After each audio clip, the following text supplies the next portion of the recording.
할렐루야. 반갑습니다. 반갑습니다. 별로 반갑지 않으시군요. 저 윗동네 촌동네에서 왔다고 인사도 안 받아주시고 좀 반갑습니다. 여러분, 제가 오늘 대구에 좀 일찍 왔습니다. 저희 연구하는 팀 모임이 좀 있어서 일찍 와서 식사를 하고 교회를 왔는데, 교회 오자마자 좀 깜짝 놀랐습니다. 금요 집회 때 이렇게 많이 모이는 교회는 한국교회 유사 이래로 처음인 것 같습니다. 게다가 제가 놀란 건, 우리 여기 아이들 보니까 보통 금요 집회 때 우리 권사님들밖에 안 오시거든요. 그래서 제가 목사님께 여쭤봤어요. 이 교회 젊은 분들이 참 많으신 것 같다고. 젊은 분들이 많기도 하고 또 연세 드신 분들 조화롭게 계시고, 게다가 우리 어린 아이들까지 이렇게 강제로 온 건 아니지, 그지? 예. 가라고 그래서 안 가면, 안 오면 뭐 밥 안 먹여준다 뭐 이래서 온 건 아닐 테고요. 보면서 이 교회 정말 희망이 있다, 소망이 있다.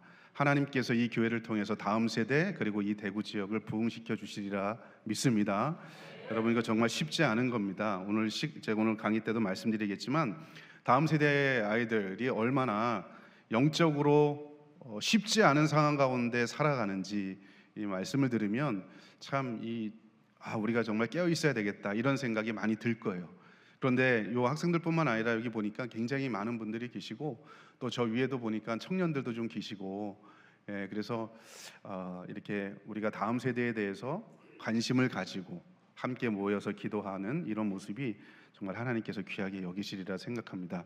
제가 오기 전에 아침에 홈페이지를 좀 봤습니다. 어떤 교회인가 그래도 봐야 되니까. 근데 지난주에 어떻게 하셨나 궁금해서 봤는데 그분이 기타를 치셨어요. 나는 어떻게 해야 되나, 이거 꽹과리를 들고 가야 되나, 난 도저히 그게 안 되는데 이분의 역량과 능력을 난 도저히 따라갈 수 없다, 이거 큰일 났다, 이런 마음으로 와서 저기 둘이 나란히 있는 그림을 보니까 그래도 제가 나은 게 얼굴은 좀 괜찮다라는 생각이 들어서 좀 위로가 좀 됐습니다. 그거 빼놓고는 제가 나은 게 없는 것 같은데, 어쨌든 어제 또 이렇게 가정에 대해서 말씀 들으시고 오늘 세미나 함께 들으시는데요. 여러분, 세상에서 가장 어려운 게 뭔 것 같으세요? 저는 세상에서 어려운 게 참 많죠. 우리 고3 학생들, 제 큰딸이 지금 고3이거든요. 고3 학생들은 진짜 대학 입시, 이게 정말 어렵잖아요. 취업을 앞둔 청년들은 어떻게 하면 직장을 또 좋은 곳 갈 수 있을까? 결혼 정년기에 앞둔 우리 청년들은 어떻게 하면 정말 믿음의 좋은 배우자감을 만날까? 또 뭐 그것만이 아니죠. 여러 가지 어려운 게 있는데, 저는 개인적으로 가장 어려운 것 중에 하나가 자녀를 양육하는 것 같아요. 정말 쉽지 않잖아요. 이건 뭐 평생 애 쓰잖아요, 그죠? 여러분들 지금 하는 것처럼 뭐 시집 장가 가면 다 끝나려니 생각하지만 또 그것도 아닌 것 같고, 진짜 아이 낳는 게 정말 어려운 것 같아요. 제가 아이가 셋입니다. 제가 외아들의 장손이거든요. 그래서 좀 많이 낳았어요, 아들 낳을 때까지. 그래서 첫째 하나님께서 딸을 주셨습니다. 기도 많이 했는데. 둘째 기도 더 많이 했습니다. 둘째도 딸을 낳습니다. 근데 정말 하나님은 신실하시더라고요. 셋째 새벽 기도하고 금식 기도까지 했습니다. 셋째도 딸이었습니다. 그래서 아이가 셋인데 다 딸입니다. 딸 아버지인데, 첫째를 낳고 나니까 세계관이 바뀌더라고요. 그러니까 부부가 둘이만 살 때 하고 아이가 하나 생기니까 세계관이 바뀌더라고요. 둘째를 낳으니까 인생관이 바뀌더라고요. 셋째를 낳으니까 우주관이 바뀌어요. 그러면서 무슨 생각이 드느냐, 자녀를 양육하면서 제가 이제 기독교 교육을 전공했잖아요. 기독교 교육을 이론 다 필요 없다. 두 가지만 있으면 되겠다. 목소리와 힘. 목소리 커야 되고 힘이 세야 되겠다. 여러분, 이게 제가 목사고 기독교 교육을 전공한 사람임에도 불구하고 자녀를 믿음으로 잘 양육하는 게 그냥 자연스럽게 저절로 되는 게 아니라는 겁니다. 정말 쉽지 않은 게 아이를 믿음으로 양육한다라고 하는 거, 이게 정말 쉽지 않은 것 같아요. 여러분도 누군가가, 여러분의 부모님들께서 정말 기도하고 애쓰고 눈물 흘려 새벽마다 기도해서 믿음의 사람으로 온전히 된 거잖아요. 그래서 여러분이 그렇게 믿음의 어떤 빚을 지고서 믿음을 갖게 됐다면, 그 믿음의 빚을 내 자녀에게 이제 갚는 건 우리의 책임인 거죠. 특별히 여러분, 우리가 다음 세대 이런 세미나를 하면 대부분 보면 주일학교, 교회학교 교사들이 어떻게 잘해야 되는가, 다음 세대 아이들 잘 기르자, 잘 세워야 된다라고 이야기하면 주일학교 교사들이 헌신하는 시간으로 착각할 때가 많이 있습니다. 근데 여러분, 테드 바워라는 사람이 쓴 책이 있어요. 디모데 출판사에서 번역이 됐는데 크리스찬 학부모와 청소년의 대중문화 읽기라는 책이 있습니다. 이 책에 보면 아이들이 17살 될 때까지, 미국의 기준으로 17살이니까 우리나라는 이제 고등학교 졸업할 때쯤 되겠죠. 애들이 17살이 될 때까지 가장 많이 보내는 장소와 시간이 얼마나 되는가에 대한 통계 자료가 하나 있습니다. 이 자료에 의하면 아이들이 여러분 가장 많이 보내는 시간과 장소가 어디냐면 여러분 교회는 800시간이고요. 가정은 2000시간, 학교에서 11,000시간, 미디어에서 63,000시간을 보냅니다. 여러분 교회는 800시간밖에 안 돼요. 그냥 교회에 내 아이 맡겨놓고 나면 나는 모든 걸 다 했다라고 착각하면 안 된다는 거예요. 가정이 2,000시간밖에 안 되지만 여러분 학교 11,000시간, 미디어 63,000시간, 결국은 평일날 부모님이 컨트롤하는 시간입니다. 그러고 보면 가정에서 부모가 해야 되는 시간이 여러분 90배나 더 되는 시간을 교회보다 부모에게 훨씬 더 중요한 역할을 부여하셨다는 겁니다. 여러분 애들 교회 보내놓고 교회 가면 다 되리라고 이제는 절대 착각하시면 안 돼요. 가정 세미나잖아요. 정말 가정에서 내 자녀의 신앙을 어떻게 양육할 것인가 하는 것들을 이제는 우리 부모님들도 총론뿐만 아니라, 다시 말하면 해야 된다라고 하는 당위성뿐만 아니라 강론까지 어떻게 하면 내 자녀를 잘 어떤 방법으로 양육해야 될 것인가도 이제 우리가 좀 아셔야 돼요. 그래서 사실 이런 세미나 하는 거거든요. 그래서 오늘 전체적인 흐름은 이렇습니다. 제가 지금 1시간 정도 강의 시간을 받았는데 앞에 한 반 정도 이상은 이제 이론적인 부분을 좀 설명을 드리고, 뒷부분에는 저희 가정에서 그동안 해왔던 것, 자녀의 신앙 교육을 위해서 그동안 우리가 해왔던 것, 그리고 지금도 하고 있는 것들을 소개하면서 정말 여러분들 믿음으로 우리가 자녀를 어떻게 키워야 될지에 대해서 실제적인 부분을 좀 같이 나눠보려고 합니다. 여러분 우리가 목사님하고 같이 말씀을 좀 읽었는데요. 오늘 이 말씀을 읽었습니다. 여러분 이 시편 78편 5절부터 이 8절의 말씀을 요약하면 여러분 이렇게 요약할 수 있습니다. 말씀을 보면 너희들 자녀를 양육하는 데 있어서 어떻게 자녀를 양육해야 될 것인가, 자녀 양육에 대한 기본적인 가이드라인, 어떻게 하는 것이 제대로 신앙 안에서 자녀를 양육하는 것이냐라고 할 때 이 시편 78편이 네 가지로 이야기합니다. 여러분 첫 번째로요, 우리 아이들에게 부모가 해야 될 가장 중요한 것은 내 자녀로 하여금 소망을 이 땅에 두고 살아가지 않고 하늘의 소망을 두고 살아가도록 가르치는 일입니다. 여러분 그렇게 가르치고 계시나요? 여러분 솔직히 우리가 가슴에 손을 얹고 생각해 보면 어떻게 하면 내 자녀가 이 땅에서 잘 먹고 잘 살게 할 것인가, 좋은 대학에 들어가게 어떻게 할 것인가, 좋은 직장에 좋은 사람 만나서 조금 더 넓은 평수에서 행복하게 떵떵거리면서 잘 살게 할 것인가, 병 없이 잘 살 것인가. 사실 여러분 우리가 이런 쪽에 관심을 가지고 우리도 살아왔고 자녀도 그렇게 양육하는 모습이 우리의 보편적인 모습입니다. 여러분 그런데 보십시오. 성경은 명확하게 이야기합니다. 너희 자녀들로 하여금 너희 소망을 하나님께 두고 살아가도록 해라. 여러분 생각해 보세요. 우리가 이 땅에 아무리 살아도 100년입니다. 그죠? 70이요 80밖에 안 돼요. 아무리 살아도 100년밖에 못 살아요. 100년 이후에 우리가 어디로 가요? 죽고 나면 둘 중에 하나겠죠. 예수께서 재림하시는 우주적 종말이 오거나 내가 죽어서 주님 앞에 가는 개인적 종말이 오거나, 어쨌든 인생의 종말이 오면 둘 중에 하나입니다. 천국 아니면 지옥입니다. 영원한 세계가 있단 말이죠. 영원한 세계가 있음을 가르치고, 야 나는 이 세상에 살아가는 동안은 과정이고 나그네구나, 이 세상에 살아가지만 이 세상에 속한 사람이 아니구나, 나그네로서 소망을 이 땅에 두는 것이 아니라 하나님 앞에 두고 살아야 되겠다. 공부하는 이유도 수단이지 그게 목적이 아니구나. 목적이 뭐예요? 하나님의 나라와 그의 영광을 위해 살아가는 게 목적이고, 그걸 위해서 좋은 대학에 들어가야 되고, 그걸 위해서 좋은 직장에 취직해야 되고, 그걸 위해서 믿음의 가정을 온전히 만들고 잘 먹고 잘 사는 거예요. 그게 목적이 돼서는 안 됩니다. 성경은 명확하게 이야기합니다. 자녀 신앙교육의 목적은 소망을 하늘에 두고 살아가도록 가르쳐라. 여러분 그런 자녀들 양육할 수 있기를 주의 이름으로 축원합니다. 여러분 그렇게 소망을 하늘에 두고 살아가도록 가르치려면 하나님이 행하신 일을 기억하도록 해야 됩니다. 여러분 뭔가를 알고 있어야 돼요. 하나님이 행하신, 내게 어떻게 행하시는지를 기억하고 있어야 그것이 삶으로 나타나죠.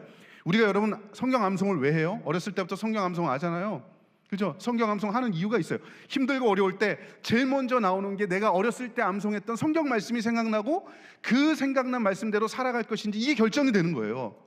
하나님의 말씀을, 하나님이 행하신 일을 매일매일 기억해야 소망을 하늘에 두고 살아갈 수 있어요. 여러분, 자녀로 하여금 하나님이 행하신 일을 기억하도록 가르치고 계십니까? 성경을 보면 성경을 꿰뚫을 수 있는 핵심적인 단어들이 있어요. 구약과 신약, 예를 들어 언약이라든지 은혜라든지 이런 단어로 성경을 쫙 꿰뚫을 수 있어요. 근데 그렇게 성경을 꿰뚫는 개념 혹은 단어 중에 하나가 기억입니다. 여러분, 이스라엘 백성들이 큰 일을 겪고 나면 하나님은 항상 기억하도록 하셨어요. 홍해를 건너고 돌을 주셔서 쌓아놓으라, 기억하라는 거죠. 여러분, 그걸 보면서 하나님께서 너희 아버지, 너희 족속 이스라엘 백성들을 어떻게 선택하셨고 어떻게 하셨는지를 기억해야, 하나님이 행하신 일을 기억해야 믿음대로 살 수 있기 때문에, 여러분, 자녀로 하여금 하나님이 그 자녀에게 어떻게 행하시는지를 기억하게 하려면 가정에서 신앙교육 하셔야 돼요. 말씀 가르쳐야 돼요. 기도 가르쳐야 됩니다. 그거 안 가르치는데 어떻게 기억합니까? 아까 말씀드린 대로 교회 가서 그냥 여러분 800시간, 17살 될 때까지 800시간을 나누어서 보면요, 일주일에 여러분 20분밖에 안 돼요. 교회학교 교사들하고 보내는 시간. 지난 2017년도에 우리 교단에서 조사한 내용이 있습니다. 우리 교단에서 통계조사를 별로 안 하는데 그때 큰 조사를 하나 했는데요, 아이들이 여러분 일주일 동안 신앙교육으로 보내는 시간이 얼마나 될까? 88분이었습니다. 설교를 포함한 예배 시간으로 보내는 시간이 65분, 66분, 교회학교 선생님하고 성경 공부로 보내는 시간이 22분, 23분, 합치면 88분. 여러분, 2분 추가하면 90분, 1시간 반이에요. 왔다 갔다 하는 시간 30분 추가해봤자 2시간밖에 안 됩니다. 일주일이 168시간인데 그 중에 겨우 2시간만 신앙교육을 하고 나머지 166시간은 아무것도 안 해요. 아무것도 일상에서 안 하는데 어떻게 하나님이 행하신 일을 기억합니까? 교회 와갖고 2시간 그냥 보내는 것으로 166시간을 못 이깁니다. 다윗과 골리앗 싸움도 아니고. 여러분, 아이들로 하여금 하나님이 행하신 일을 기억하게 하는 것 부모의 책임이에요. 여러분, 그렇게 하나님의 행하신 일을 기억하도록 하려면 하나님의 계명을 지키는 자녀가 되도록 만드는 거예요. 말씀을 기억하잖아요. 기억하면 머리로만 기억하는 게 아니라 내가 배웠던 하나님 말씀을 내 삶 속에서 일주일 동안 실천해 보는 거예요. 이웃사랑에 대해서 배웠으면 일주일 동안, 여러분, 제가 교회학교 교사들 교육할 때 항상 그런 얘기합니다. 여러분, 주일학교 교사는요, 성경 공부가 주일날 끝나는 게 아니고 주일날 시작하는 겁니다. 이런 이야기를 해요. 주일날 아이들에게 하나님 말씀을 가르치고 주중에는 아이들이 그 배운 말씀을 실천하도록 끝까지 책임지는 게 교사의 역할이에요. 부모도 그렇게 살아가도록 도와주는 역할을 하는 게 바로 부모의 역할이죠. 하나님이 행하신 일 기억하면 하나님의 계명을 지키며 살아가도록 가르치는 거예요. 부모가 가르쳐야죠. 말씀드렸잖아요. 20분 배운 거 가지고 어떻게 살아가요? 주일날 지나면 다 까먹는 걸. 에빙하우스라는 사람의 이 교육학자의 망각 이론에 의하면 사람들이 강의를 듣고 나면 20분 이후부터 다 잊어먹기 시작해요. 지금 한 15분 정도 지났는데 여러분, 초반에 제가 무슨 얘기했는지 기억나세요? 잘생겼다는 거 하나밖에 기억 안 나시잖아요. 대부분 기억 안 날 거예요. 망각의 동물이고, 망각 이론에 의하면 그래요. 시간이 지나면요, 여러분, 하루가 지나면 50% 이상 잃어버립니다. 까먹습니다. 그래서 행동해 봐야 돼요. 그거 누가 시켜요? 주중에 부모예요. 여러분, 그게 부모의 책임이에요. 자, 여러분, 소망을 하나님께 두고 하나님이 행하신 일을 기억하게 하고 하나님이 계명을 지키도록 하면 궁극적으로 어떤 아이로 양성해야 되느냐? 이 세상을 거스리고 거룩한 세대로 살아가는 아이들로 키우는 거예요. 여러분, 이 세상이 얼마나 악합니까? 이 세상을 거슬러 살아가도록, 로마서 12장에 나오는 것처럼 이 세상을 본받지 않는 아이들로 키우는 게 부모가 해야 될 가장 중요한 책임인 줄로 믿습니다. 여러분, 세상이 다 예스라고 해도 우리는 아니야, 성경이 그렇게 이야기 안 해, 노라고 이야기할 줄 아는 영적인 근육을 가진 아이들로 키워야 되는 줄로 믿습니다. 세상이 다 동성애 찬성하고 예스라고 이야기해도 아니, 하나님께서 기뻐하시는 거 아니야, 하나님은 반대하셔, 노라고 이야기할 수 있는 그런 아이들로 키워야 되는 거예요. 세상을 거슬러 사는 게 그겁니다. 또 여러분, 세상에서 진리가 어딨어, 다 노, 길이 없어라고 노라고 이야기해도 아니, 예수가 곧 길이요 진리요 생명이라고 예스라고 말할 줄 아는 우리 아이들로 키워야 되는 줄로 믿습니다. 이게 부모가 해야 될 일이고 가정에서 해야 될 일이고 교회가 해야 될 일이라는 거예요. 여기에서 실패하면 여러분, 이 자리에 계신 분들 20년 후면 하나님 앞에 가실 분들 많으세요. 죽음이 복이잖아요. 그죠? 이 땅에서 죄인으로 영원히 사는 게 그게 축복이 아니에요. 나이가 들면 하나님 앞에 가는 게 복이에요. 천국 가야지. 그죠? 그런데 문제는 여러분, 다음 세대 아이들을 제대로 하나님의 말씀으로 양육하지 않고 이 세대를 거슬러 살아가는 아이들을 키우지 않으면 이 자리에 지킬 아이들이 없어요. 제가 가끔 그런 얘기합니다. 교회에서 다른 거는 다 돈으로 쳐도 교육은 돈으로 치면 안 된다. 돈으로 따져서, 경제 논리로 따져서 얘네가 돈이 되니까 투자해야 되고 안 되니까 빼야 된다. 그렇게 하면 안 된다. 여러분 100번 양보해서 경제 논리로 따지더라도 여러분 우리가 죽고 나면 장사 치러줄 사람 누구예요? 지금 이런 애들이에요. 이 아이들이 우리 장사 치러줄 겁니다. 경제 논리로 보더라도 다음 세대 아이들한테 투자하는 게 남는 장사예요. 근데 우리는 그렇게 안 하잖아요. 여러분 이게 우리가 해야 될 신앙교육의 중요한 목적이라는 거죠. 여러분 제가 좀 전에 말씀드렸던 것처럼 왜 다음 세대 아이들 신앙교육이 정말 중요할까? 이 세대가요 세계관의 전쟁의 시대입니다.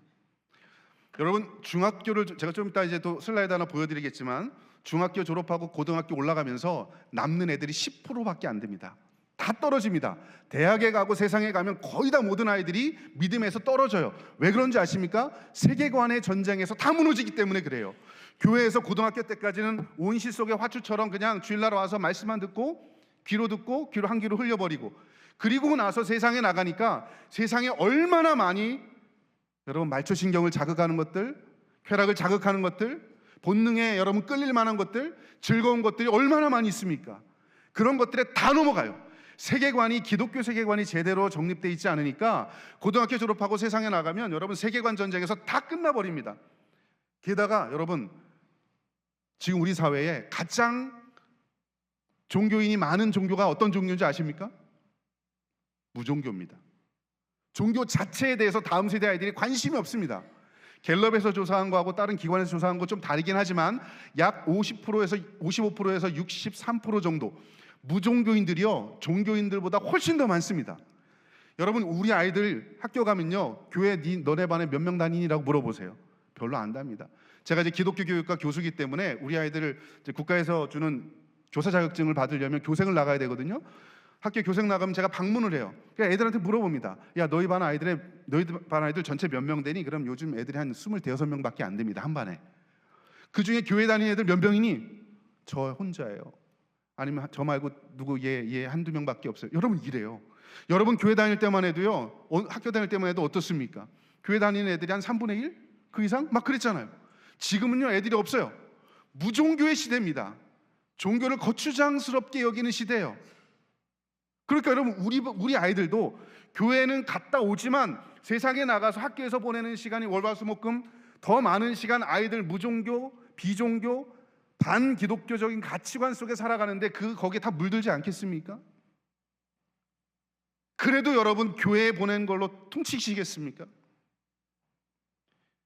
과학적 종교. 요즘 아이들은요 머리로 이해돼야지만 믿어요. 여러분 삼위일체 이게 이해돼서 믿으세요? 예수님의 인성과 신성 이게 이해가 돼서 믿으세요? 믿는 거잖아요. 창조론 이게 이해가 돼서 믿으세요? 과학적이고 합리적으로 이해가 돼서 믿으세요? 아니잖아요. 하나님이 그렇게 말씀하시니까 믿는 거잖아요. 근데 여러분 요즘 세대는요 객관적으로 증명되고 입증되지 않으면 안 믿습니다.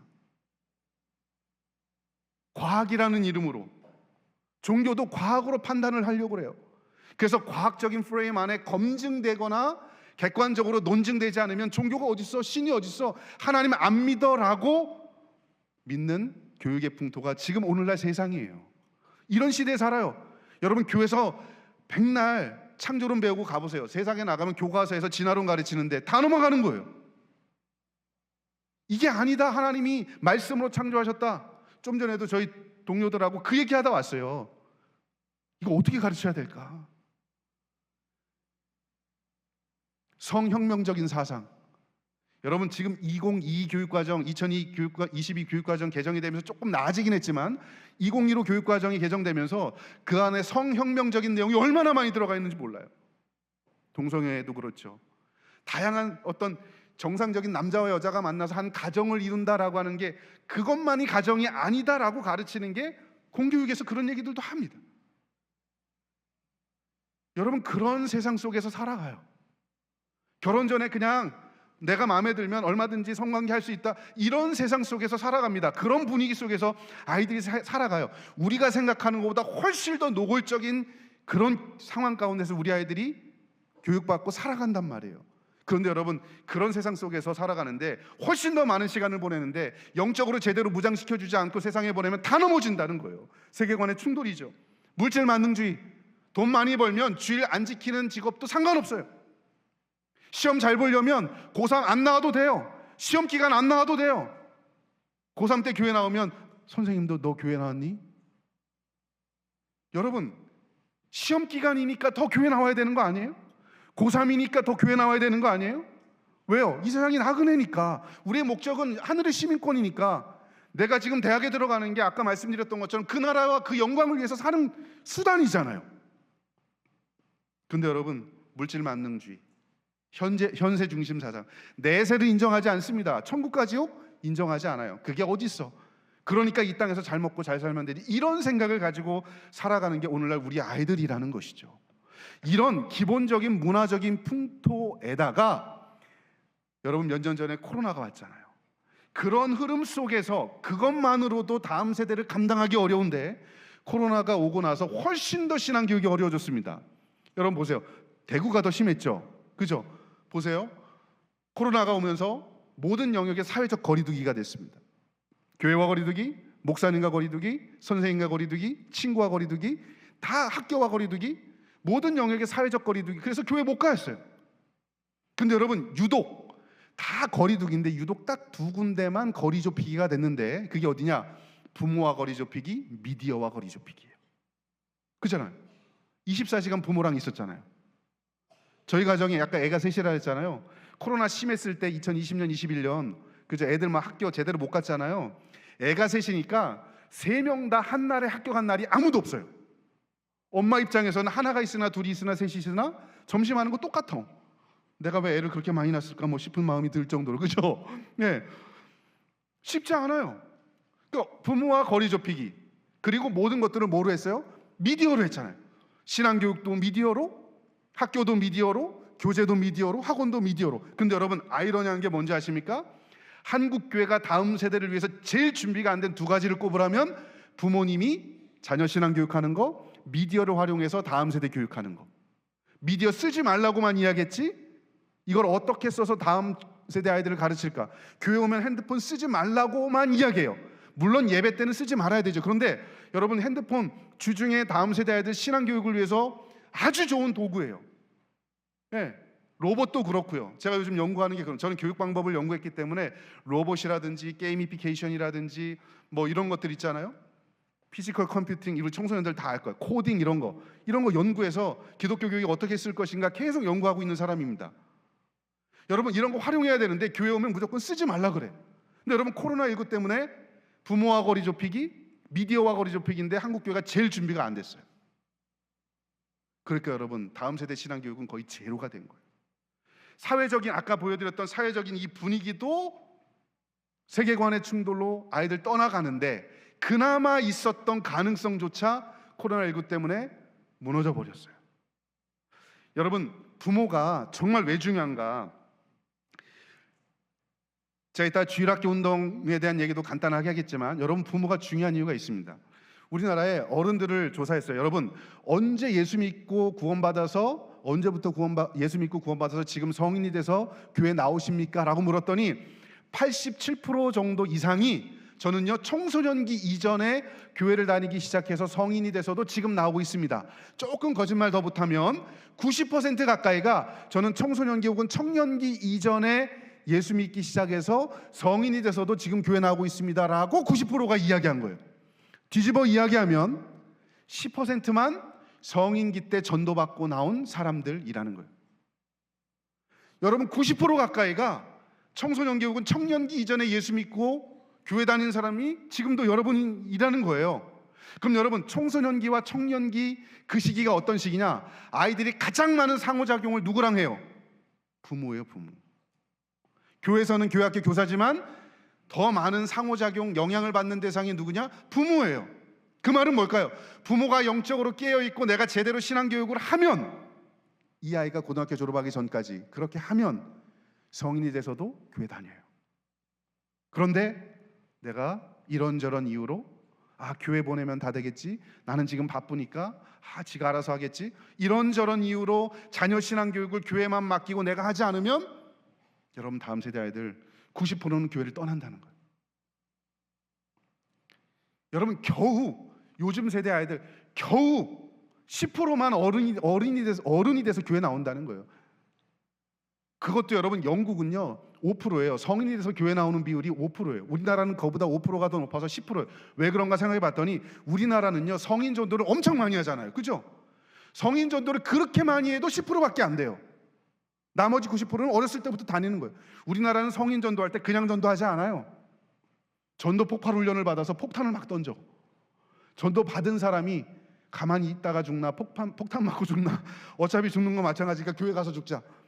그렇게 열심히 전도해도 10%, 90%는요 부모에게 달려있다는 거예요. 오른쪽에 보시면 청소년 아이들, 교회 다니는 아이들한테 물어봤습니다. 야, 너 엄마 아빠 교회 나오시니? 엄마든 아빠든 엄마 아빠든 둘 중에 하나라도 교회 나오는, 집에서 나오는 아이들이 85%입니다. 이게 뭘까요? 엄마 아빠가 믿음이 건강해야 돼요. 부모님이 믿음이 건강해야 내 자녀도 믿음이 건강할 수밖에 없다라는 거예요. 여러분 이게 얼마 전에 제가 그 자료를 보다가 찾은 내용인데요, 청년이 돼서도 교회를 떠나지 않았던 상위 25%, 신앙이 좋은 상위 25% 아이들을 조사를 해봤더니 5가지 특징이 있었습니다. 첫 번째, 일주일에 가족이 5번 이상 저녁 식사를 함께 했다. 미국의 자료이기 때문에 저녁 식사, 미국 사람들은 저녁 식사를 다 같이 모이는 시간이, 우리나라로 치자면 우리나라 같으면 아마 그냥 아침, 점심, 저녁 다 합쳐서 한 7, 8번 정도로 아마 퉁칠 것 같아요.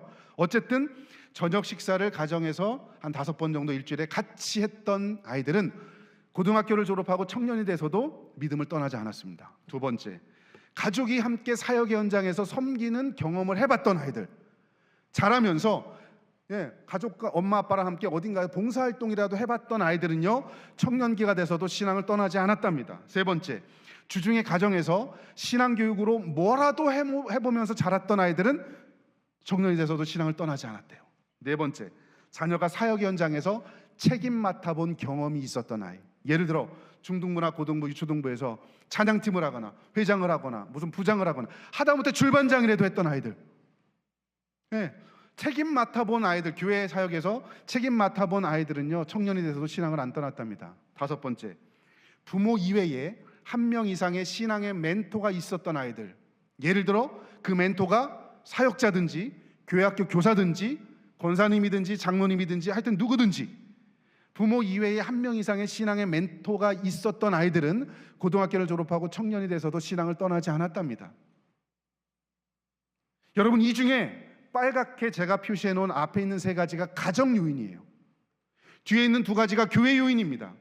결국 여러분, 우리의 자녀들을 정말 제대로 믿음 안에서 기르고 싶다? 가정에서 부모가 제대로 신앙 교육해야 되고요, 교회는 짧은 시간이지만, 이 자리에 교회학교 교사들도 계시겠지만 정말 내가 이 짧은 20분 안에 목숨 걸고 가르쳐야 되겠다. 하나님의 말씀 생명을 걸고 가르쳐야 되겠다. 교회와 가정이 함께 다음 세대를 가르치지 않으면 다음 세대 소망 없다는 거예요. 정말 중요한 게 오늘 세대라는 겁니다. 여러분 부모 중에 누가 중요한지 아십니까? 부모 중에 누가 중요할까요? 엄마? 아빠가 중요해요. 엄마가 중요하지 않아서가 아니라 아빠만 잘하면 되니까 아빠가 중요한 거예요. 엄마는 상수, 아빠는 변수. 여러분 여기 보시면 그 USC 대학교의 연구, 그리고 스위스의 인구 센서스에 대한 자료를 제가 좀 가지고 왔는데요. 여러분 부모가 중요해요. 근데 아빠가 더 중요해요. 여기도 보세요. 지금 엄마가 80%야. 아빠가 없어요. 어디 갔어 도대체? 여러분 여기 보시면 아이가요, 아빠와 관계도가 높으냐 낮으냐, 엄마는 그냥 기본값이야. 엄마랑은 좋아. 그런데 아빠랑도 관계도가 높은 아이들은 자녀가 나중에 종교적인 헌신도가 56%입니다. 그런데 엄마랑은 좋은데 아빠랑은 관계도가 안 좋아. 그러면 자녀의 종교적 온신도가 36%밖에 안 돼요. 그러니까 누구만 잘하면 된다? 누구만 잘하면 된다? 아빠. 근데 오늘 누가 없다? 아빠. 그게 문제예요. 자, 오른쪽에 보시면 여기도 보면 부모의 출석도에 따라서 아이들이 나중에 성인이 됐을 때 얼마나 출석하는지에 대한 통계가 나오는데요. 여기도 보면 엄마는 그냥 기본값이야. 다 다녀. 잘 다녀. 자, 엄마는 다니는데 아빠가 안 다녀. 성인이 된 자녀가 교회 출석하는 비율이 39%. 엄마는 다니는데 아빠가 불규칙적으로라도 다녀요. 62%. 엄마도 잘 다니고 아빠도 잘 다닌다. 74%예요. 우리 여기 청소년들이 있는데 나중에 어떤 사람하고 결혼한다? 네? 네. 잘생긴 사람, 나 같은 사람하고 결혼하면 안 돼요. 네. 잘생긴 사람이 아니라 정말 제대로 믿음 안에서 자란 사람들, 영적인 아버지 역할을 할 수 있는 사람하고 결혼해야 믿음의 가정에서 또 다른 믿음의 자녀가 태어나오는 거예요. 여러분, 이게 통계가 말해주는 거예요. 부모가 그만큼 중요한 거예요. 그 중에서 아빠가 정말 중요하다는 거예요. 엄마는 다시 말씀드리지만 말 안 해도 그냥 잘하세요. 대부분 보면 말 안 해도 잘해. 아빠들 기분 나쁘세요? 집에 가셔도 상관없습니다. 어차피 저 여기 한 번 오고 안 올 거니까 상관없는데, 예. 진짜예요, 여러분. 우리 한국도 마찬가지예요. 주일날 교회 오시는 분들 보면 대부분 여성분들이에요. 엄마들이에요. 아빠가 없어요. 뭐 다 일찍 돌아가셨는 거 아니잖아요. 근데 여러분, 최근에 들어서 부모 이외에 또 중요하게 여겨지는 대상이 누구냐? 조부모예요. 조부모, 할머니, 할아버지. 그래서 제가 여러분 연구하고 있는 것 중에 하나가 격대신앙이라는 겁니다. 격대신앙이 뭐냐? 할머니, 할아버지, 엄마, 아빠, 그리고 손주 3대가 있는데, 여러분, 엄마 아빠들이 워낙 바쁘잖아요. 그러니까 할머니, 할아버지가 한 세대를 건너뛰어서 손주를 가르치는, 이게 격대신앙입니다. 최근에는요, 기독교 교육의 영역에서 아주 중요한 것 중에 하나가 격대신앙이에요. 어떻게 하면 조부모, 할머니, 할아버지들을 잘 가르쳐서 우리 손주들을 믿음의 자녀로 양육할 수 있을까? 여러분, 여기 나오는 것처럼 맞벌이 부부가 증가하잖아요. 애들이 방치돼요. 손주들 가끔씩이라도 할머니, 할아버지들을 보면서 정말 이 아이들 말씀 가르쳐줘야 돼요. 손주들 보면서 구구단 가르쳐주고 한글 땡고로 인해서 기뻐하지 마시고, 이 아이가 하나님의 말씀을 듣고 기도 잘하는, 여러분, 그걸 인해서 기뻐하셔야 돼요. 호모 100, 100살까지 사는 인생입니다. 여러분, 이 100살까지 사는 인생 의미 있게 살아야 되잖아요. 왜 우리 조부모들을 하나님께서 여러분 의학 기술을 발전시켜서 우리를 왜 생명 연장시켜 주셨는지 아세요? 왜 하나님께서 우리 생명 지금까지 연장시켜 주셨는지 아십니까? 이유는 하나입니다. 제가 볼 때 이유는 하나예요. 내가 믿었던 예수 그리스도의 십자가의 복음이 내 자녀와 손주들에게 전수되기를 원하는 마음이 하나님한테 있는 거예요. 내 손주들에게 복음을 전하라는 거죠. 내 호흡이 있는 동안에 손주에게 하나님 말씀 전하라는 거예요. 내가 죽는다는 건 뭐예요? 사명이 다 했다는 거예요. 그러니까 죽어서도 천국 가니까 좋은 거고, 있는 동안에 손주 말씀으로 가르치는가, 그래서 좋은 거고, 그리스도인의 죽음은요, 그래서 기쁜 거예요. 호모 100, 사는 날 동안에 그렇게 살아야 돼. 신앙교육의 생태계 확장. 여러분, 지금 이게 올리고 있는데요, 10시에 이게 왜 올리냐면 이따가 설명드리겠지만 저희는 10시에 다 같이 모여서 기도합니다. 그냥 무조건 해야 됩니다. 그래서 이 알람을 맞춰놨는데, 제가 이거 어떻게 하는지 이따가 또 말씀드릴게요. 저희 집 가정에서 소개하면서. 신앙교육 생태계가 확장이 됐어요. 예전에는 엄마 아빠만 중요했는데 이제 할머니 할아버지가 외체계, 브론페 브레너라는 사람이 이야기했어요. 엄마 아빠는 미시체계고요, 할머니 할아버지는 외체계예요. 엄마 아빠가 가장 가까이서 자녀들을 케어하지만 이제는 엄마 아빠뿐만 아니라 할머니 할아버지도 같이 해야 된다. 여러분, 그래야 자녀가 성장하고 손주가 신앙이 성장하는 거죠. 게다가 우리는 여러 언약 신학적 관점이 있습니다. 아브라함의 하나님, 이삭의 하나님, 야곱의 하나님이에요. 항상 그래요. 여러분, 성경에 보면 3세대입니다. 아브라함의 하나님, 이삭의 하나님, 야곱의 하나님. 그냥 뚝 떨어지는 게 아닙니다. 그런 하나님의 언약을 증거하는 게 우리 조부모들이 해야 되는 거예요. 그렇게 중요한데, 여러분 여기 보시면 가정에서 신앙 활동을 얼마나 하는가 조사를 해봤는데요, 아무것도 하지 않는다가 3분의 2예요. 부모가 중요하고 조부모가 중요하고 정말 아까 보여드렸던 것처럼 부모에게 90% 이상의 가능성을, 자녀의 신앙의 가능성을 주셨는데 자녀를 위해서 얼마나 하십니까? 40% 정도만 예 합니다라고 이야기했고 나머지 여러분 60%는 우리는 아무것도 안 합니다. 이게 현실입니다. 부모가 내가 자녀 신앙교육의 주체라고는 인식을 하지만 내 자녀를 위해서 뭔가를 하거나 내 손주를 위해서 뭔가를 하는 엄마 아빠 조부모는 거의 없다는 거예요.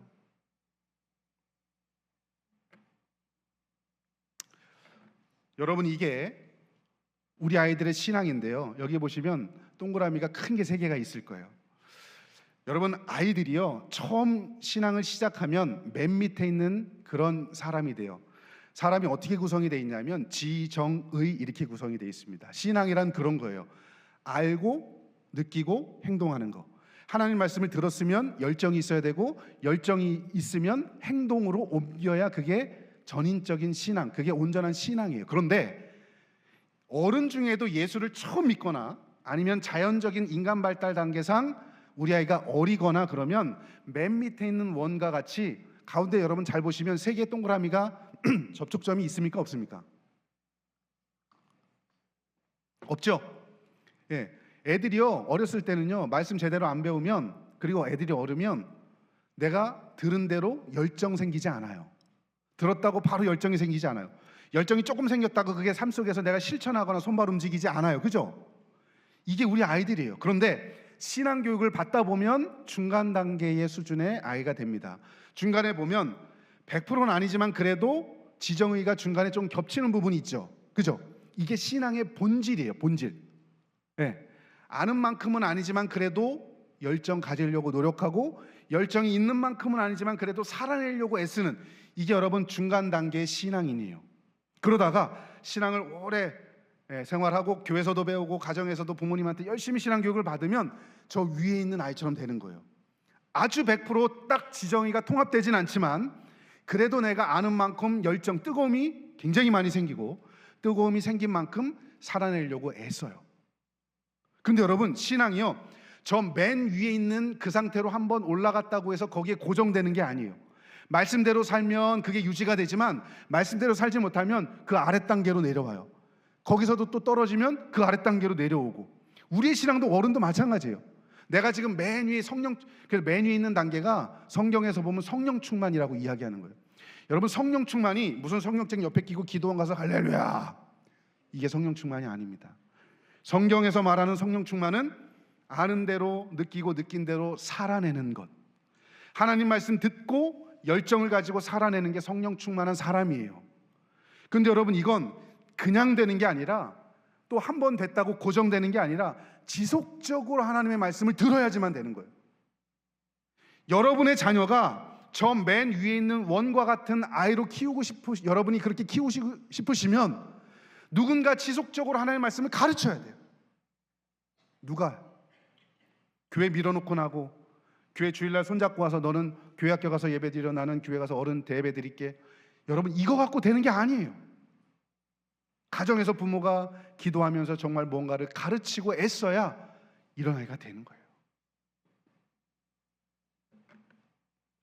부모님들이 내 자녀도 나와 같은 신앙을 가졌으면 좋겠습니다라고 그런 마음의 소원이 있어요. 여러분, 이게 미국의 통계긴 한데요, 작년도 2023년도의 자료인데요, 미국에 종교를 가진 사람 전체에게 물었어요. 여러분 자녀도 여러분이 갖고 있는 신앙, 그 종교 여러분 자녀도 가졌으면 좋겠습니까? 라고 물었더니 종교와 상관없이 예라고 응답한 비율이 35%, 그 중에 기독교인들만 따로 추려봤더니 55%, 그 중에 백인 복음주의, 아주 보수적인 사람들이거든요. 우리로 치자면 우리 교단 같은 사람들이에요.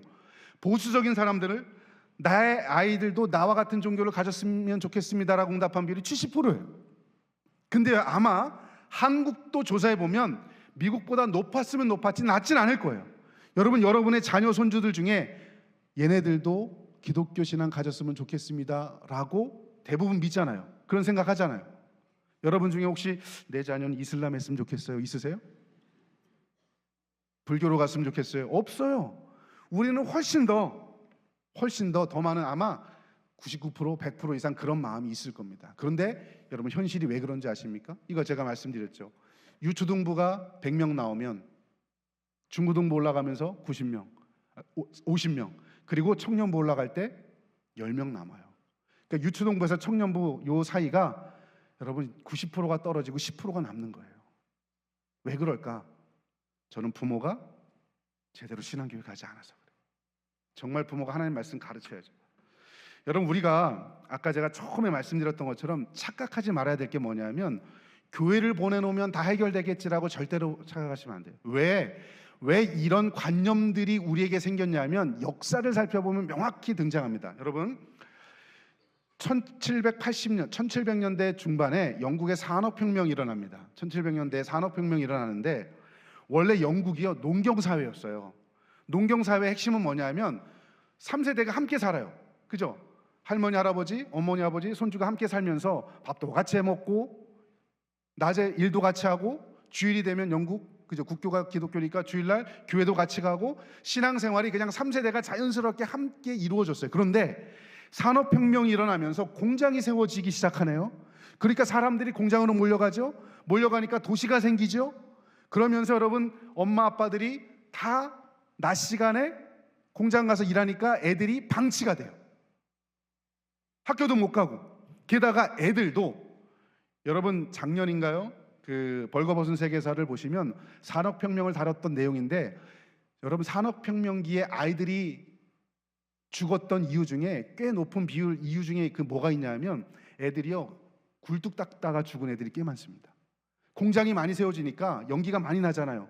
그러니까 분진이 많잖아요. 이거 닦아야 되는데 어른은 못 닦잖아요. 그러니까 애들 발에다가 끈을 묶고 거꾸로 들려서 빗자루 가지고 굴뚝을 청소하다가 질식돼 죽은 애들이 꽤 돼요. 그러니까 애들이 여러분 학교에 못 가죠. 방치가 돼요. 그래서 당시에 영국의 문맹률이 엄청 높았습니다.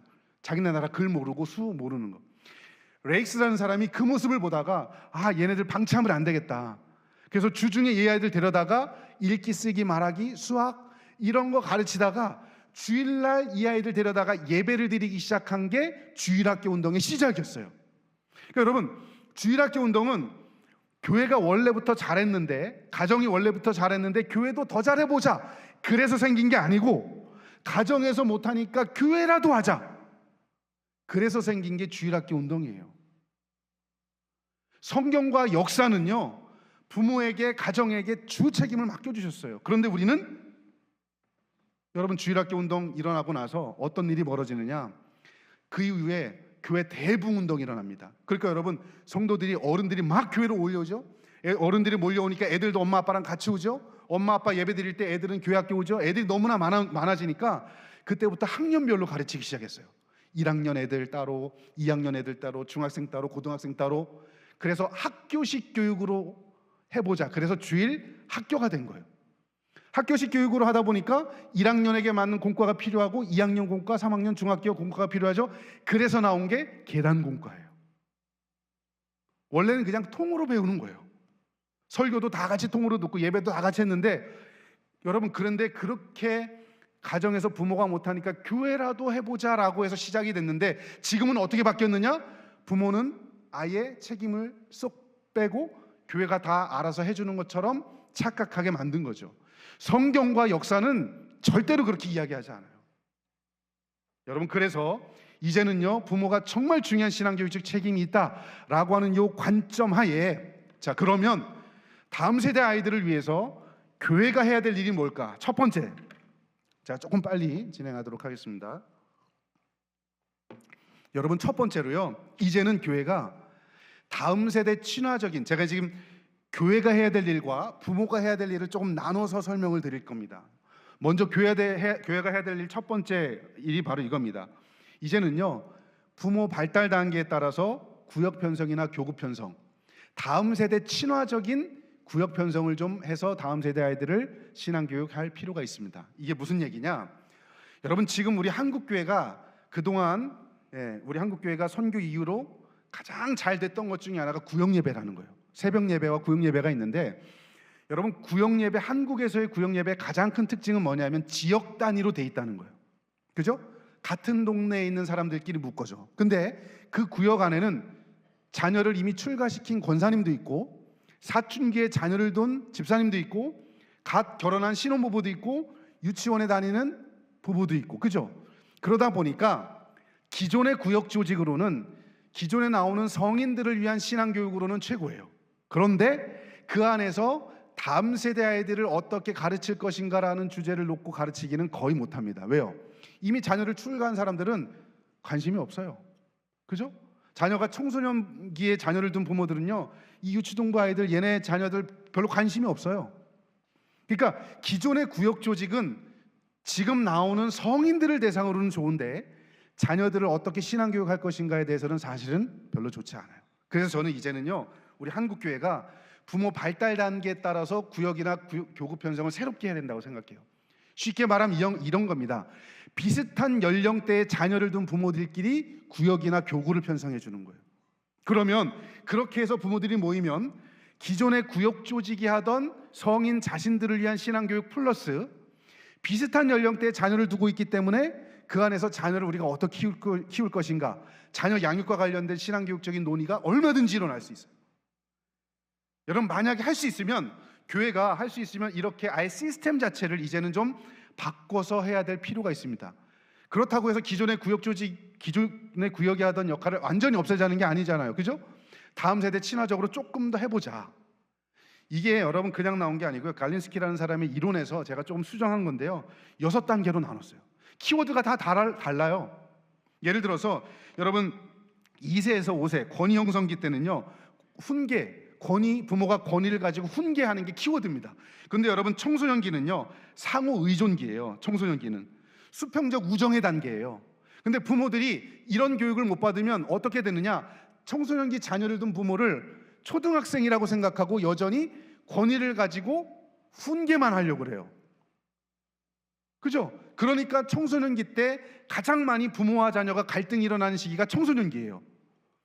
게다가 가장 심각한 가정이 어떤 가정이냐, 결혼을 늦게 해서 자녀의 사춘기와 엄마의 갱년기가 겹치면 그 집안은 끝장나는 거예요.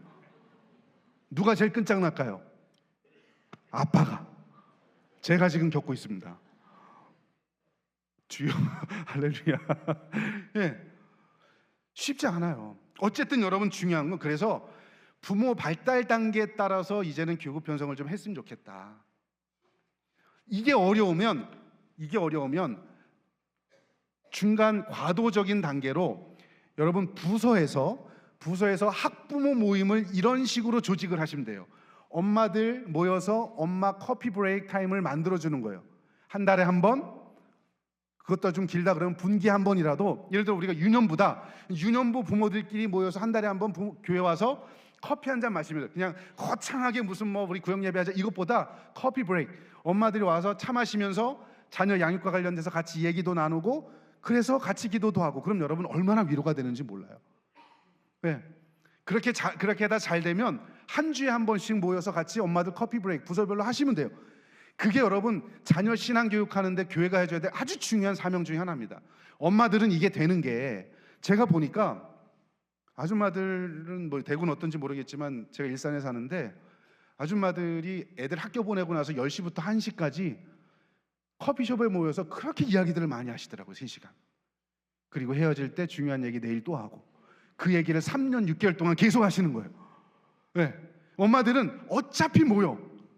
그걸 교회가 해주는 거예요. 처음 매주 하기 어려우면 분기에 한 번이라도 하십시오. 부서별로. 제가 여러분 왜 이런 말씀 드리냐면, 부서에서 그렇게 제안이 올 때 여러분 거절하지 마시고 함께 오셔서 같이 차 마시면서 기도도 하고 자녀 양육과 관련돼서 대화도 하고. 엄마는 그렇고요. 아빠는 사실 우리 한국적인 상황에서 아빠들이 직장을 많이 다니잖아요. 아빠들에게는요, 여러분 한 달에 한 번 정도나 분기에 한 번 정도, 아니면 반기에 한 번씩이라도 아빠들이 모여서 대화할 수 있는 그런 장을 마련해 주시면 좋아요. 부서별로. 여러분 우리 여기 부강교회는 규모가 있기 때문에 충분히 저는 가능할 것 같아요. 처음부터 이렇게 하기 어려우면, 아예 교회 전체를 다음 세대 친화적으로 바꾸기 어려우면 이런 방식으로라도 하셔요. 이렇게 하면 뭐가 좋으냐, 여러분 교회에서 설교를 듣고 사역자에게, 선생님에게 실행 원리를 성경 공부 때 찾고, 부모가 준비되어 있기 때문에 가정에서 말씀 실천할 수 있는 이 3단계가 돼요. 그래야 지, 정, 의가 통합된 아이로 키울 수 있는 거예요. 설교를 통해서 지식이 들어오고 선생님하고 말씀 배우는 걸 통해서 가슴이 뛰고 가정에서 실천하면서 손과 발이 움직이고, 아까 제가 보여드렸던 맨 위에 있는 그런 아이들이 되길 원하신다면 이젠 조금 어렵지만 구조 자체를 바꾸셔야 돼요. 이게 교회가 해야 될 일이에요.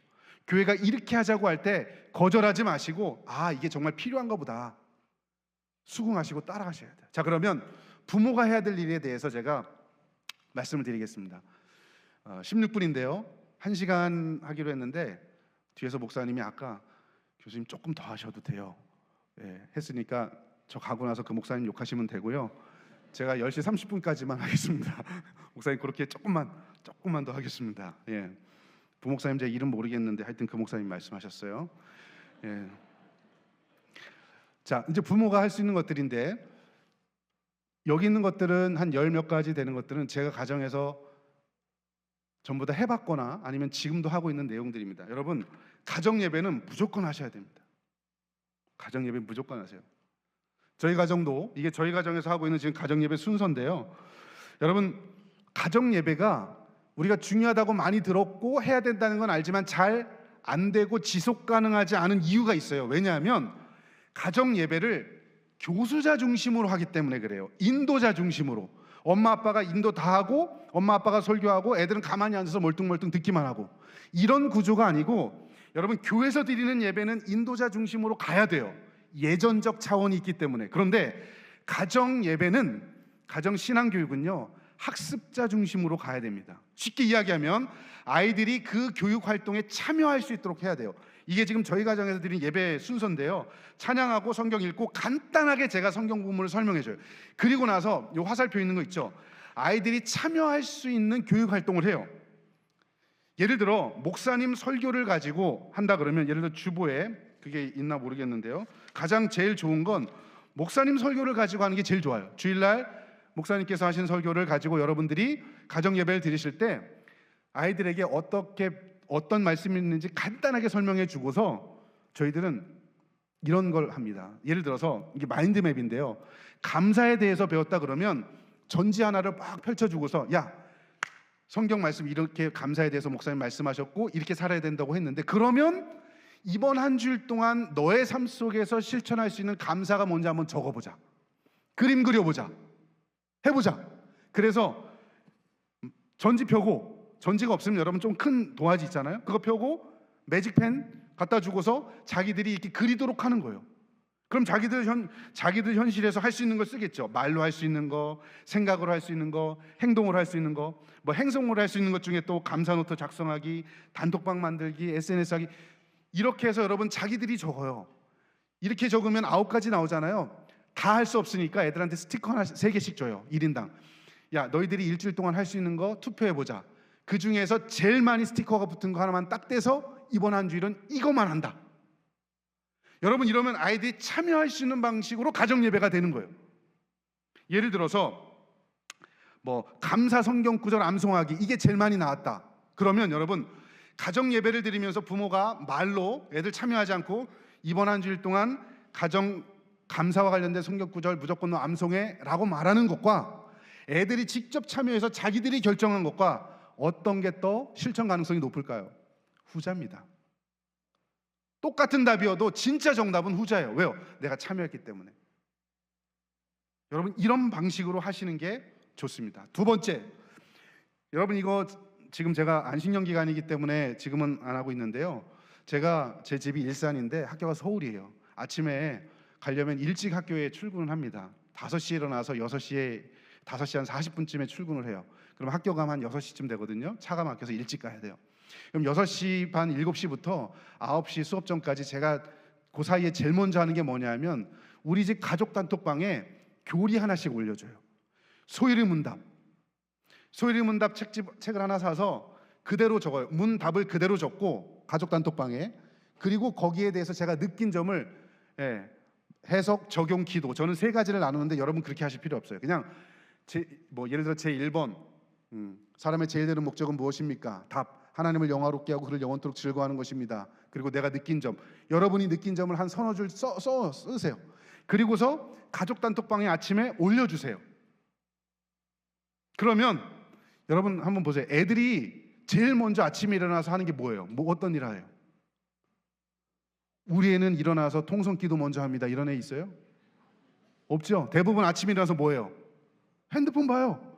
핸드폰 어차피 보는 거 일어나서 제일 먼저 엄마나 아빠가 올려준 교리로 하루를 시작하는 거예요.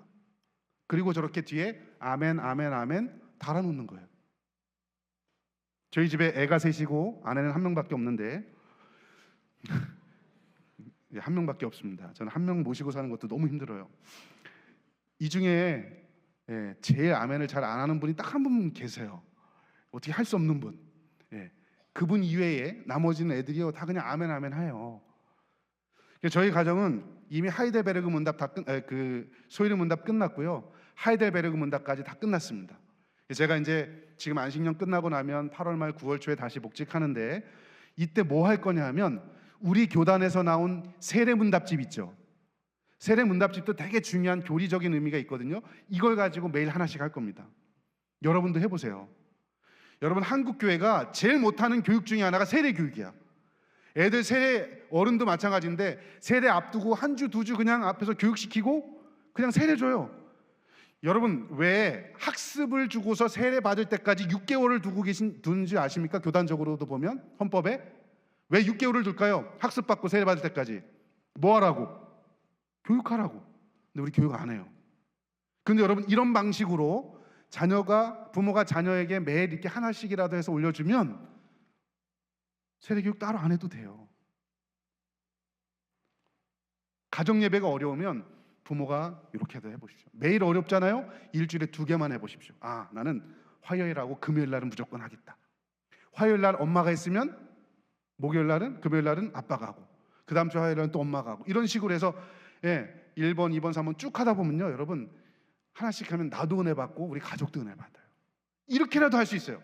세 번째, 여러분 아이들 고등학교 졸업하기 전까지 무조건 기독교 세계관 교육을 시키셔야 합니다. 여러분 신앙이 전수되는 3가지 방법이 뭐냐면 성경을 스토리로 가르치는 방법, 두 번째 아까 봤던 교리로 가르치는 방법, 세 번째 성경과 교리를 삶의 체계로 가르치는 기독교 세계관이 있어요. 이 3가지를 가르쳐야 돼요. 그런데 여러분 우리 한국은요 주일날 교회 오면 애들 주일날 성경만 가르치잖아요. 스토리 중심으로만 가르치잖아요. 교리와 세계관 안 가르치잖아요. 그러니까 어떤 일이 벌어지느냐, 성경만 스토리 중심으로만 배우면 여러분 이단에 가장 잘 빠지는 사람이 누군지 아세요? 누구예요? 첫째, 교회를 안 다니는 사람은 안 빠져. 이단에 안 빠져. 아예 관심이 없으니까. 신앙이 정말 좋은 사람도 안 빠져. 근데 성경을 조금 알고 있는데 이게 잘 엮여지지가 않아. 교리를 안 배우고 세계관을 안 배워서. 그런 사람들은요 이단이 와서 이렇게 해서 우리 교리가 이렇습니다라고 딱 보여주면 이게 맞습니다라고 해서 다 넘어가요. 그러니까 어설프게 성경을 아는 사람들이요 이단에 많이 넘어갑니다. 왜 그런지 아십니까? 교리를 몰라서 그래요. 세계관을 몰라서 그래요. 특히 여러분 청소년이 지나기 전에 세계관이 뭐냐 하면 세상을 보는 안경입니다. 성경의 렌즈를 쓰고 세상을 바라봐야 돼요. 성경의 렌즈를 쓰고 정치를 봐야 되고, 성경의 렌즈를 쓰고 경제를 봐야 되고, 성경의 렌즈를 쓰고 결혼 문제를 바라봐야 돼요. 근데 여러분 성경의 렌즈가 아니잖아요. 우리는 아까 제가 보여드렸죠. 세속적인 안경 쓰고 봐요. 그래서 아예 여러분 세계관을 말씀으로 그냥 아예 노골적으로 세계관을 가르쳐 주셔야 돼요. 그렇게 해서 어떻게 하면 정치, 경제, 역사, 사회, 문화, 요즘에 뭐 인공지능 이런 거 어떻게 볼까? 지금 제가 쓰고 있는 책이 인공지능에 관련된 책인데요. 기독교 교육에서 어떻게 할까? 아마 저희 총회출판부에서 나올 수도 있을 것 같은데, 여러분 그런 거 기독교 세계관의 관점에서 가르쳐 주셔야 돼요. 그래서 아예 책을 하나 선택을 해서 가르치면 좋고요. 또 하나, 요거는 저희가 아이들 어렸을 때 침상머리 교육을 했어요. 애들 다 잠재웠을 때 눕혀놓고서 이 책을 하나씩 다 사줬어요. 그리고 제가 문을 읽으면 애들은 답을 읽어요. 일문 제가 읽고 애들이 답 읽고, 그리고 1분이나 30초 정도 간단하게 이게 어떠한지 설명해주고 축복 기도해주고 잠재우고, 짧은 거는 2개, 긴 거는 하나만 딱. 애들이 어르면 여러분 이거 할 수 있어요. 아까 카톡 이런 거는 애들이 어리면 못 하잖아요. 아직 핸드폰이 없으니까. 애들이 어리면 여러분 이렇게 할 수 있어요. 침상머리 교육이 이거예요. 두 번째, 침상머리 교육. 요것도 여러분 애들이 이제 처음부터 교리책 이 성경 요 세례문답책 책까지 하기 어려우면요 이렇게 할 수도 있어요. 침상머리 교육 두 번째인데 애들 눕혀놓고 머리에 손 얹고 재우시는 거예요. 기도하고 재우시는 거예요. 어렵지 않잖아요. 이게 미국에서 Faith 5 Movement라고 해서 5가지 자녀 축복의 언어 운동 이런 내용인데 요거를 다 하기는 어렵기 때문에 제가 한국식으로 조금 바꾼 겁니다. 그냥 쉽게 부모는 자녀를 축복할 권한이 있어요. 책임도 있습니다. 그러니까 여러분 애들 눕혀놓고서 손주들도 마찬가지예요. 내가 손주를 지금 보고 있다 그러면 눕혀놓고 축복기도 하는 거예요. 머리에 손 얹고 하나님 이 아이 하나님께서 복 내려주시고 이렇게 하나님을 경외하는 아이로 자라게 해주세요. 그리고 재우고 나오고 애가 자면 밖에서 애가 자는 동안에 일주일에 한 번 정도 혹은 한 달에 한 번 정도 어떻게 하느냐 이게 지금 제가 포스트잇이거든요. 자녀에게 축복의 언어를 간단하게 포스트잇 써서 자녀가 자고 있을 때 안쪽 문에다가 붙여놓으세요. 그럼 애가 아침에 제일 먼저 일어나서 밖에 나올 때 뭘 볼까요? 부모가 할머니 할아버지가 나를 축복한 이거 보면서 나오는 거예요. 하루를 그렇게 시작하는 거예요. 사랑을 받아본 사람이 세상을 사랑할 수 있어요. 우리 아이들 축복을 받아본 사람이 세상을 축복하고 어려운 사람을 도울 수 있는 겁니다. 여러분 이거 어려우세요? 매일 하기 어렵잖아요. 일주일에 한 번만 해보세요. 한 달에 한 번만 먼저 시행을 해보세요. 다음 침상머리 교육 세 번째, 이거 잠이 오는 잠언이라고 제가 이름 붙였습니다. 예, 이게 지금 저희 집에 그 핸드폰 어플인데요, 다 깔려 있습니다. 가정 예배는 의무인데 요거는 옵션이에요. 어떻게 하느냐? 예, 잠언이 31장까지 있잖아요, 그죠? 그러니까 매일 하나씩 읽으면 한 달에 잠언 한 권을 띄는 거예요. 잠언이 여러분 삶의 지혜와 관련된 거잖아요, 그죠? 하나님을 경외한다는 게 무엇인지, 지혜로운 자가 누군지에 대해서 삶의 원리를, 신앙인의 삶의 원리를 아주 잘 보여주는 게 잠언이잖아요. 그러니까 매일 잠자기 전에 요 핸드폰 가지고 하나씩, 저희 가정은 5절씩 읽어요. 제가 5절 읽으면 아내가 6절부터 10절, 그 다음 애가 11절부터 15절, 이렇게 해서 요거 여러분 5분도 안 걸려요. 요거 읽고서 다 같이 그냥 축복 기도하고 그냥 자는 거예요. 가정 예배가 어려우면 이거부터 실천하시면 돼요. 저희는 요거 하다가 또 지금은 뭐 하느냐, 제가 또 이거 만든 겁니다. 기도의 별이 빛나는 밤에. 여러분 별이 빛나는 밤에 이게 고흐가 그린 그림이거든요. 고흐가 목사님 아들인 거 아시죠? 예, 빈센트 반 고흐가. 여러분 별이 빛나는 밤에, 기도의 별이 빛나는 밤에 10시에 제가 아까 10시 울렸잖아요. 제가 이거 안 울리게 하려고 지금 비행기 모드로 이렇게 해놨는데도 이게 울렸어요. 그래서 10시만 되면 아마 제가 없는 날은 제 아내가 애들 데리고 기도할 겁니다. 그냥 TV를 보다가도 공부를 하다가도 10시다 기도하자 그러면 하고 싶은 애들은 나오는 거예요. 처음에는요 저하고 아내하고 막내 3호만 했어요. 1호는 고3, 2호는 고2, 지금 3호가 터울이 있어서 6학년이에요. 1호, 2호는 애들이 머리 컸다고 잘 안 와요. 3호만 애가 와요. 처음에. 그래서 우리 그렇게 시작했어요. 5분. 네. 돌아가면서 이제 기도 제목 놓고 기도하고 통성 기도하고 마무리 기도 돌아가면서 하고 끝내고 5분에서 10분도 안 걸려요. 매일 합니다. 매일. 그러다가 최근 들어서 큰 녀석이 나오기 시작해요. 왜 그런가 봤더니 고3인데 불안한 거야. 의지할 대상은 부모도 못 믿겠어. 하나님밖에 없는 걸 안 거야. 그러니까 지가 부모님 같이 그냥 나오래 소리 안 해서 그냥 기도할 사람 나와라 그러면 안 나와. 그러다가 요즘은 지가 알아서 나와요. 제가 깜짝 놀랐어요. 하나님께 감사하다는 마음. 아, 어려움이 있으니까 애가 기도하는구나. 근데 어려움이 있을 때 부모가 플랫폼을 만들어주지 않으면 이건 내 책임인 거예요. 그죠?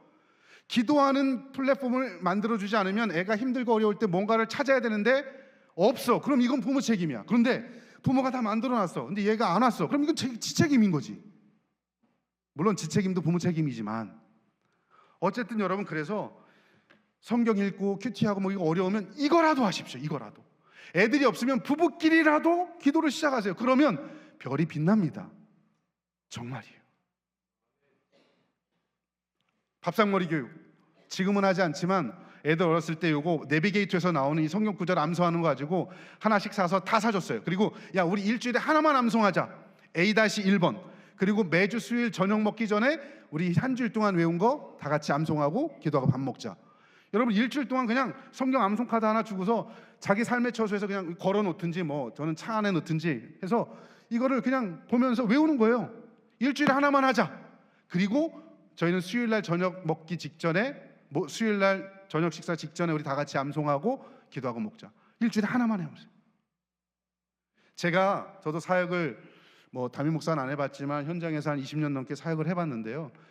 제가 해보니까 유년부 정도까지만 애들이 성경 암송을 하더라고요. 초등부 이상 되면 애들 머리 컸다고 잘 안 하려고 그래요. 가정에서 여러분 애들이 어리면 어릴수록 일찍 시키는 게 좋아요. 성경을 머릿속에 알고 있어야 위기 상황이 됐을 때 그게 툭 튀어나오는데 말씀이 없으면 세속적인 가치관으로 해결하려고 하는 거예요. 성경 암송하는 거. 밥상머리 교육. 여러분 아까 그게 어렵다 그러면 일주일에 감사 나눔 하나만 해보세요. 아까 말씀드린 수요일 날 암송하든지 아니면 일주일 지나면서 하나 뭐 저녁 시간이든지 우리 다 모일 수 있는 시간 토요일이든지 해갖고 우리 일주일 동안 감사했던 거 하나만 나누자 서로. 그리고 기도하고 밥 먹는 거예요. 어려우세요? 이거라도 할 수 있잖아. 하브루타. 여러분 이거 저희 하고 있는 겁니다. 하브루타가 뭐냐면 짝을 지어 대화하다. 이게 하브루타입니다. 어려운 게 아니에요. 유대인들처럼 그냥 형식 갖춰서 하기 되게 어려워요. 짝을 지어 대화는 저는 어떻게 하느냐, 주일날 교회 갔다 오는 차 안에서 혹은 그때 못하면 주일날 저녁이라도 제가 교회 갔다 오면 애들한테 항상 두 가지를 물어봅니다. 첫째, 오늘 교회에서 배운 게 뭐냐. 둘째, 그 배운 걸 가지고 일주일 동안 어떻게 살 거니? 라고 물어봅니다. 그리고 대화를 해요. 여러분 대부분의 부모들이 자녀가 교회 갔다 오면 98%는 아무것도 안 물어봐. 2% 물어보는 부모가 있는데 뭘 물어보느냐? 오늘 교회에서 재밌었니? 라고 물어봐요. 여러분 단순히 재밌으라고 교회 가는 거 아니잖아요. 말씀을 배워야 되잖아요. 그럼 뭘 배웠는지, 왜 배웠는지, 이번 배운 거 가지고 이번 한 주일 어떻게 살 건지를 깨달아야 되잖아요. 그거를 부모가 대화를 통해서 끄집어내죠. 제가 아까 망각 이론 말씀드렸죠. 교회 갔다 오면서 이미 여러분 20% 30%는 까먹고 시작하는 거예요. 그래서 중간에 한 번씩 리마인드 시켜줘요. 이게 롤스데이 나잇 하브루타입니다. 주일날 저녁에 혹은 오는 동안에 오늘 뭘 배웠는지 여러분이 먼저 하세요. 오늘 나는 목사님께 이런 말씀 들었어. 그래서 이렇게 살 거야. 자, 1호 먼저 이야기해봐. 2호 이야기해봐. 3호 이야기해봐. 저희 그렇게 했어요. 근데 지금은 1호, 2호가 머리가 커갖고 대답을 잘 안 해서 3호부터 시작합니다. 야, 3호 이야기해봐. 그럼 이거 배웠어요. 잘하네. 2호 이야기해봐. 1호. 그러는 한이 있어도 한 번쯤 생각하는 거예요. 근데 여러분 그보다 훨씬 중요한 게 모델링입니다. 부모가 본이 되는 거예요. 애들은 부모가 한 대로 따라갑니다. 눈길 함부로 걷지 마라. 왜요? 누군가 따라오는 사람이 그 발자국 따라올 거니까. 부모가 걸어간 그대로 따라갑니다. 부모의 신앙 수준이 요만큼인데 자녀가 이만큼 되는 기적은 결코 일어나지 않습니다. 여러분 그런 말이 있습니다. 한 교회 성도들의 영성은 담임 목사님의 영성을 뛰어넘을 수 없다. 저는 100% 동의됩니다.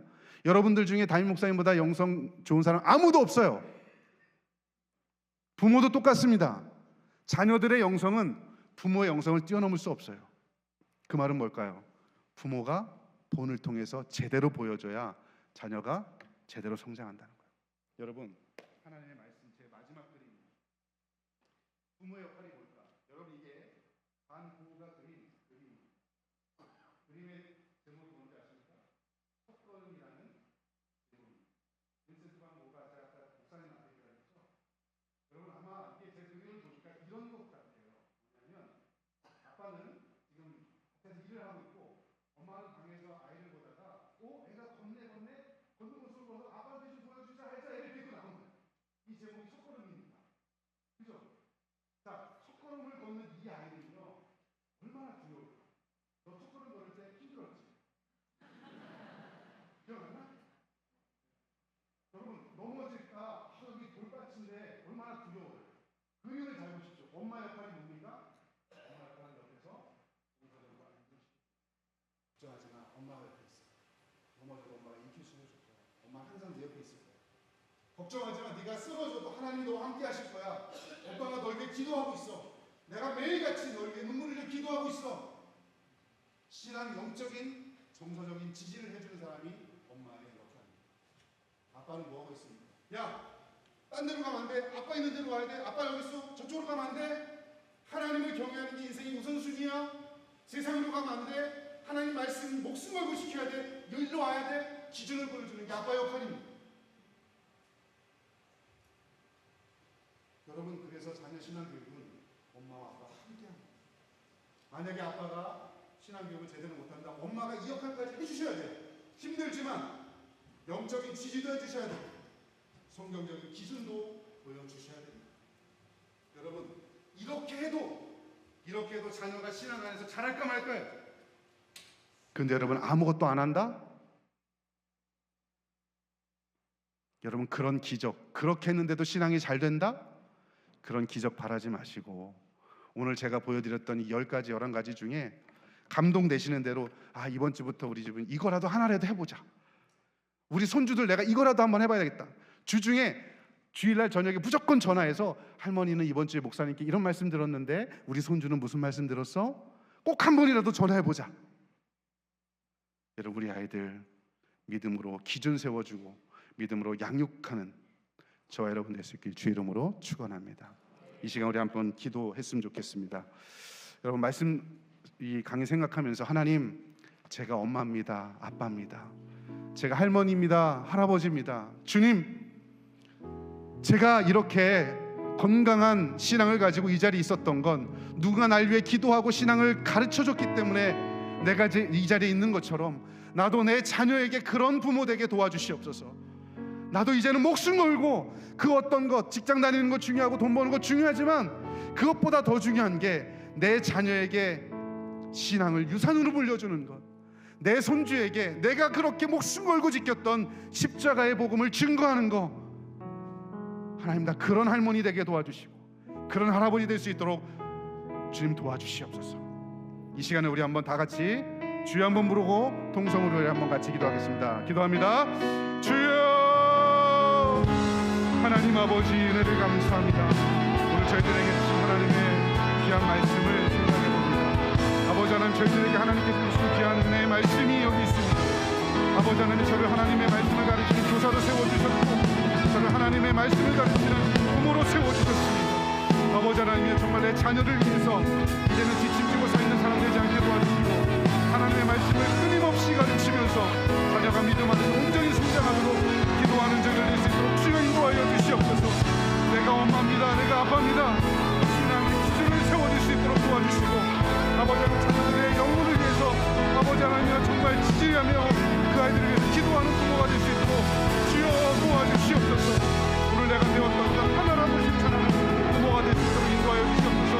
나는 약하고 연약하지만 하나님이 함께 하시면 우리 가정에 주인이 되어주시며 아버지 하나님 신앙 귀하게 전수될 줄 믿습니다. 은혜의 자리, 은혜의 가정 될 수 있도록 하나님 역사하여 주시옵소서.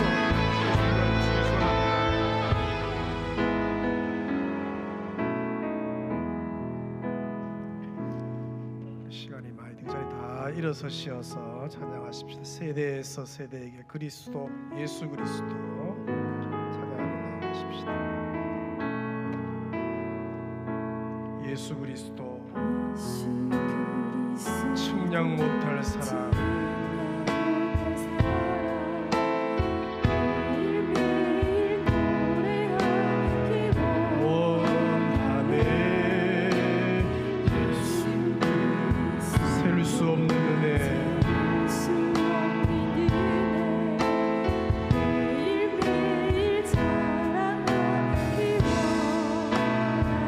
예수 그리스도, 측량 못할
매일매일 노래하기 원하네. 쓸 수 없는 매일매일 자랑하기 원. 세대에서 세대에게 전한 세대에서 세대에게 전하리. 변치 않는 사랑 조건 없는 은혜 전하리라. 사랑이 흘러가 선포합니다. 세대에서 세대에게 전한 세대에서 세대에게 전하리. 변치 않는 사랑 조건 없는 은혜 전하리라. 사랑 두 손 높이 들고 고백합니다. 세대에서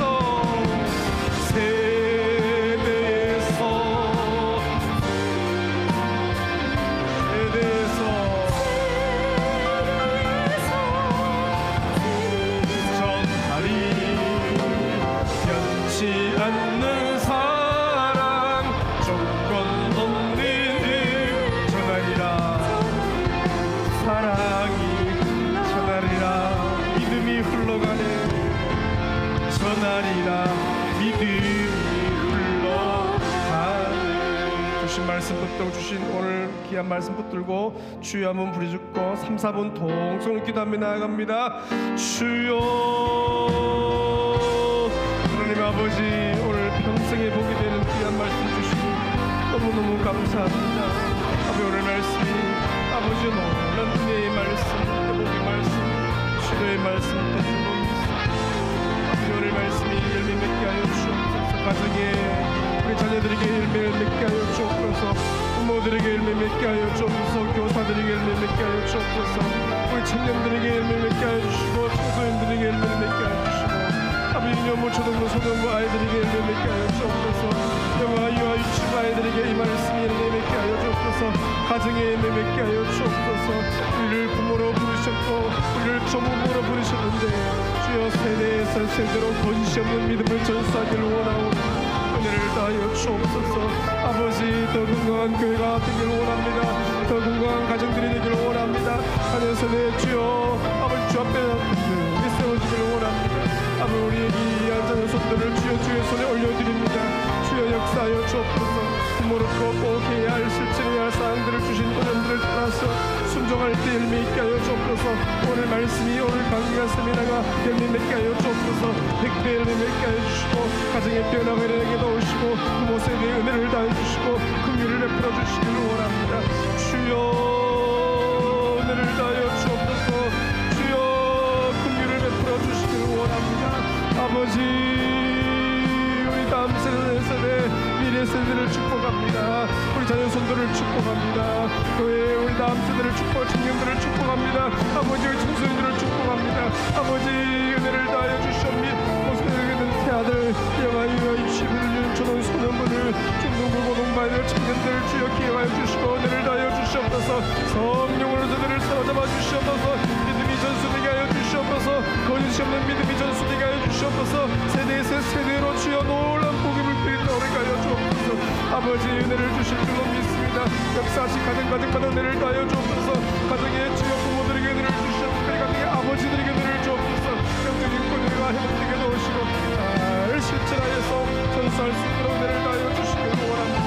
주여 긍휼을 베풀어 주옵소서. 주여 긍휼을 베풀어 주옵소서. 주여 긍휼을 베풀어 주옵소서. 충만하여 주실 줄로 믿습니다.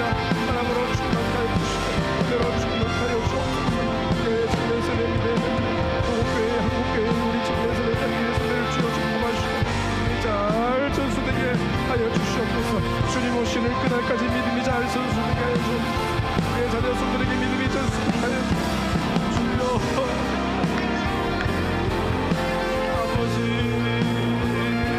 주여 긍휼을 베풀어 주시옵소서.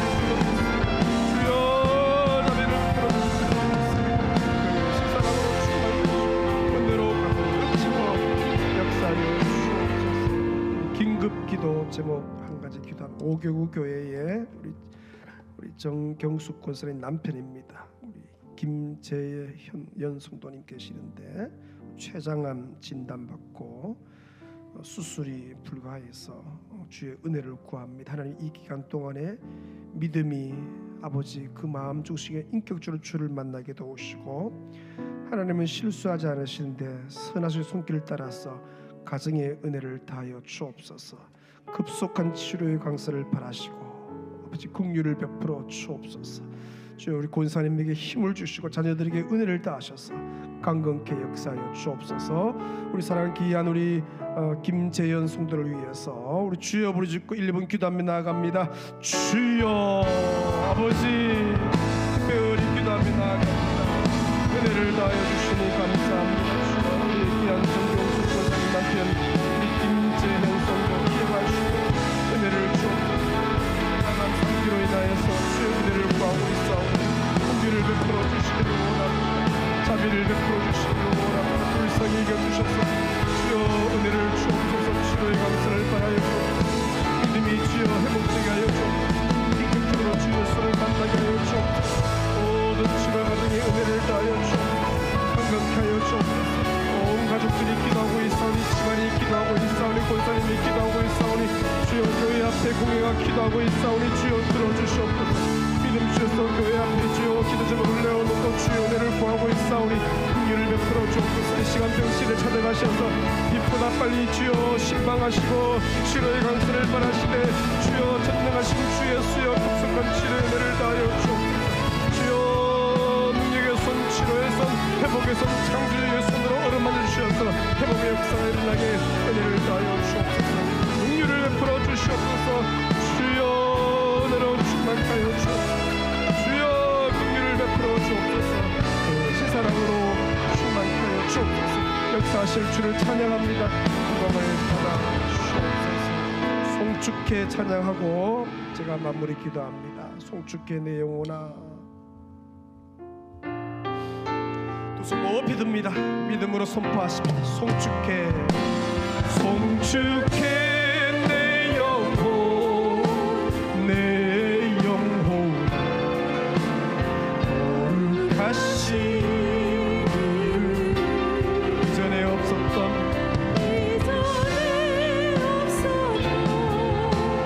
모래로 나 주님을 경외. 감사해 내 영혼아, 감사해 내 영혼, 내 영혼 거룩하시니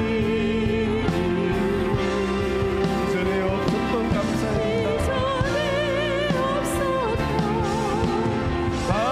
감사하고 나 주님을 경외.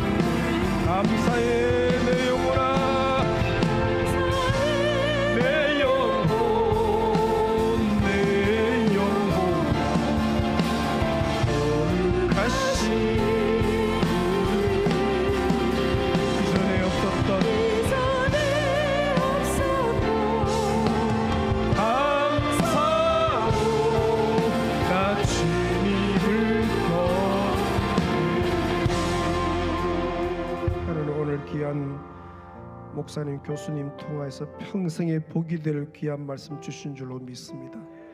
오늘 주신 말씀, 강의, 세미나 주신 도전들이 주 우리의 가정에 열매 맺게 하여 주옵소서. 특별히 부모들에게 열매 맺게 하시고 특별히 아빠들에게, 아버지들에게 이 말씀이 강타해서 열매 맺게 하여 주옵소서. 자녀들에게 열매 맺게 하여 주옵소서.